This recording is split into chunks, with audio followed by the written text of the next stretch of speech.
La rixe a eu lieu ce mercredi 19 avril vers 19h20, entre les arrêts Beaux-Arts et Charles de Gaulle, ligne 2. Après avoir subi des violences, la victime, une Montpelliéraine âgée de 30 ans, a été hospitalisée durant 48 heures. Elle s'en sort avec 9 jours d'ITT. Quant à la mise en cause, elle a pris la fuite. Témoignage.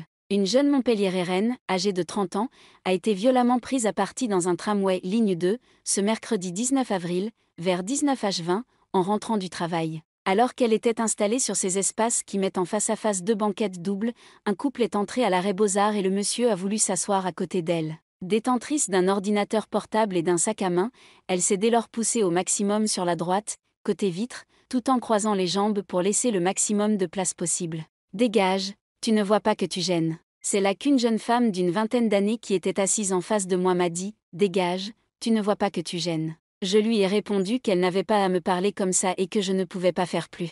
Et que si elle n'était pas contente, je l'invitais à laisser sa place, confie la jeune trentenaire, encore sous le choc. Elle s'est levée et s'est dirigée vers l'arrière, tout en m'insultant. Puis j'ai entendu des piapias derrière mon dos avec d'autres jeunes filles et d'autres garçons qui lui disaient que je faisais ma belle et qui la chauffaient. J'ai alors préféré mettre mes écouteurs et passer un appel pour ne pas envenimer les choses.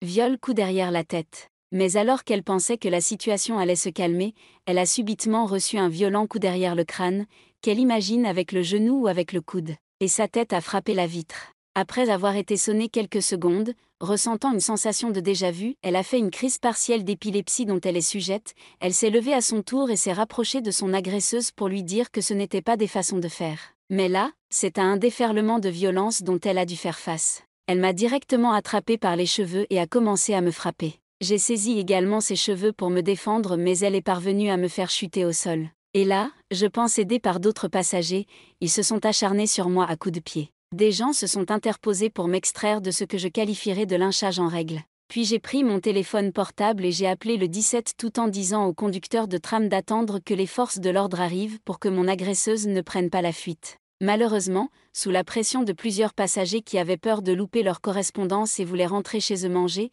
il a poursuivi sa route et la jeune femme a pu sortir à l'arrêt Saint-Lazare. Traumatisme crânien et cervical, hématome. La victime a été entendue par les gendarmes, quelques minutes plus tard. Prise en charge par les sapeurs-pompiers du SDIS 34, elle a été transportée aux urgences de la clinique du parc à Castelnaulet où elle a été hospitalisée durant 48 heures.